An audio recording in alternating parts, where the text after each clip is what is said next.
మాజీ రాష్ట్రపతి ఏపీజే అబ్దుల్ కలాం వర్ధంతి కార్యక్రమం వైసీపీ రీజనల్ కార్యాలయంలో జరిగింది. ఆయన చిత్రపటానికి వైసీపీ శ్రేణులు పుష్పాంజలి ఘటించారు. గార్డెన్స్ లోని వైసీపీ కార్యాలయంలో అబ్దుల్ కలాం 10వ వర్ధంతి కార్యక్రమం జరిగింది. ఈ కార్యక్రమంలో మాజీ మంత్రి అంబటి రాంబాబు, ఎమ్మెల్యే చంద్రగిరి యేసురత్నం, గుంటూరు పల్నాడు జిల్లాల పరిశీలకులు మోదుగుల వేణుగోపాల్ రెడ్డి, నగర అధ్యక్షురాలు సూరి ఫాతిమా పాల్గొని ఆయన చిత్రపటానికి పూలమాలు వేసి నివాళులర్పించారు. ఈ సందర్భంగా వారు మీడియాతో మాట్లాడుతూ ఏపీజే అబ్దుల్ కలాం మన భౌతికంగా దూరమైన ప్రజల గుండెల్లో నిలిచిపోతారని కొనియాడారు. సామాన్య కుటుంబం నుంచి వచ్చి దేశానికి ఆదర్శంగా నిలిచారని వెల్లడించారు. ఆయన దేశానికి అందించిన క్షిపణుల వల్ల నేడు ప్రపంచంలో భారతదేశం అగ్రదేశాల సరసన నిలబడిందని అన్నారు. అలాంటి మహనీయులు నేటి సమాజం ఆదర్శంగా తీసుకోవాలని, అలాగే పనిచేయాలని సూచించారు. ఈ కార్యక్రమంలో వైఎస్ఆర్ కాంగ్రెస్ పార్టీ నాయకులు పాల్గొన్నారు. భారత రాష్ట్రపతిగా చేసినటువంటి ఏపీజే అబ్దుల్ కలాం గారి 10వ వర్ధంతి సందర్భంగా గుంటూరు జిల్లా వైఎస్ఆర్ కాంగ్రెస్ పార్టీ ఆఫీసులో నాయకులందరూ కలిసి వారికి ఘనంగా నివాళులర్పించడం జరిగింది. ఏపీజే అబ్దుల్ కలాం గారు ఒక సామాన్యమైన కుటుంబంలో పుట్టి కష్టపడి చదువుకొని సైంటిస్టుగా ఎదిగి ఈ భారతదేశానికి రాష్ట్రపతిగా నియమించబడినటువంటి ఒక మహోన్నతమైన వ్యక్తి. ఆయన జీవితం ఒక ఆదర్శప్రాయమైనటువంటి జీవితం. ఆయన ప్రజలకు ఒక సందేశం ఇచ్చాడు. ఆ సందేశం అందరికీ ఇన్స్పిరేషన్ అయింది. అదేంటంటే అద్భుతమైన కళలు కలండి, గోల్స్ పెట్టుకోండి. ఆ అద్భుతమైన కళలు కని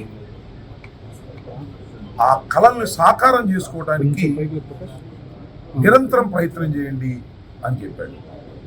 దానిలో చాలా నిగూఢార్థం ఉంది.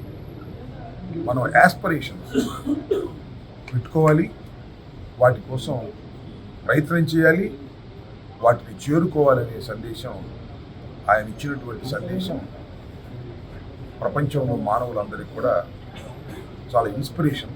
అలాంటి మహానుభావుడు 10 సంవత్సరాల క్రితం చనిపోవడం, వారి జ్ఞాపకాలను మనం గుర్తు చేసుకోవడం, ఈ సందర్భంగా వాటిని పంచుకోవడం.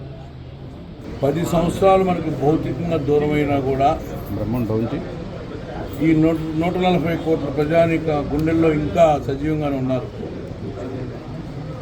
Is a man of stall. భారతదేశం గర్వించదగ్గ బిడ్డ.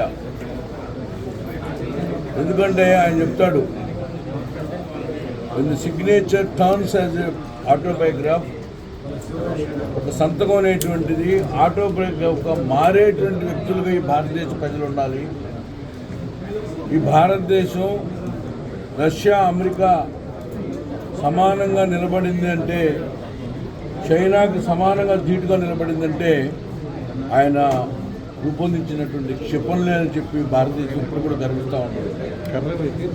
ఎందుకంటే ఈ రోజున రాజకీయ పార్టీల్లో నాయకులకి వర్ధంతులు, జయంతులు చేస్తాం. ఈ not belongs to any political party. Is belongs to the nation. ఆయన ఒక భారతదేశానికి సంబంధించిన అత్యున్నత వ్యక్తి. తెలుగుదేశం వాళ్ళు విమర్శించినటువంటి వ్యక్తి, కమ్యూనిస్టులు విమర్శించినటువంటి వ్యక్తి, వైకాపా కూడా విమర్శించినటువంటి వ్యక్తి. అంటే అన్ని పార్టీలకి అతీతంగా అన్ని పార్టీలు మించి ఉన్నటువంటి వ్యక్తి ఆయన. Is like A God. దేవుణ్ణి ప్రతి వాళ్ళు పూజిస్తారు.